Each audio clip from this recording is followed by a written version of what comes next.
Bonjour et bienvenue dans votre revue de presse de ce jeudi 11 avril 2019.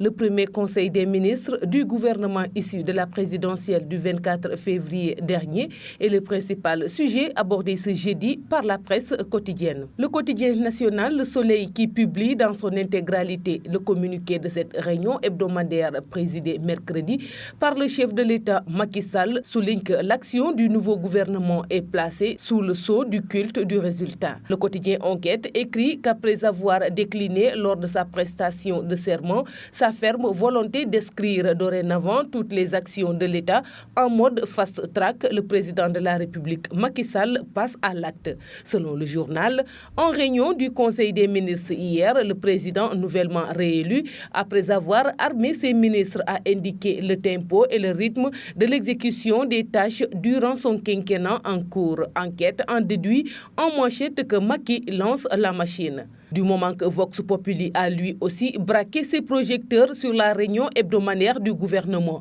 Macky fixe le cap, titre le journal en soulignant que le chef de l'État veut un gouvernement d'action méthodique, efficace et performant. Il a ajouté qu'il rappelle au gouvernement les priorités et initiatives majeures et demande de mieux maîtriser la communication gouvernementale, cultiver la confidentialité, la proximité avec les populations, le sens de l'écoute.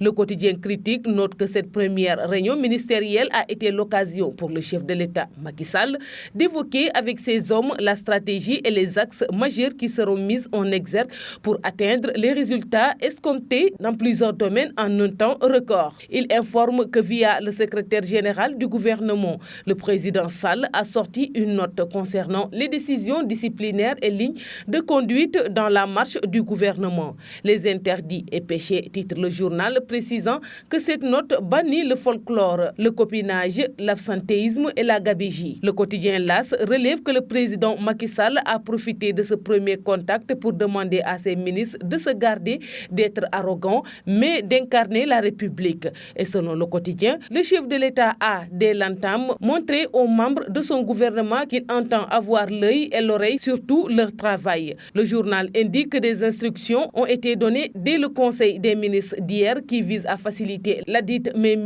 présidentielle. Pour l'Observateur, ce premier conseil de ministres s'est déroulé dans une ambiance marquée par le stress, l'enthousiasme et la détermination chez les ministres. Sud Quotidien, qui consacre son titre phare à la suppression annoncée du poste de Premier ministre, explique à travers ce projet le président Macky Sall veut s'inscrire sur les traces de ses deux prédécesseurs que sont les présidents Léopold Sédar Senghor et Abdou Diouf. Toutefois, il devra décider lequel des deux il va suivre pour matérialiser cette réforme, par référendum ou la voie parlementaire, souligne le journal, pour qui Macky recherche sa voie. Pour l'Observateur, avec ce projet, le président de la République va construire sur les ruines de la primature un abri constitutionnel qui le protégera de toute menace. Le journal évoque un mais politico-judiciaire qui va renforcer davantage ses pouvoirs. Le Soleil publie le décret numéro 2019-769 portant répartition des services de l'État et du contrôle des établissements publics, des sociétés nationales et des sociétés à participation publique entre la présidence de la République, la primature et les ministères. Le journal précise que ce décret a été pris au lendemain de la nomination du gouvernement intervenu dimanche dernier. C'est tout pour la revue de presse parvenue à la rédaction du groupe Média du Sud. Merci et bonne lecture à tous.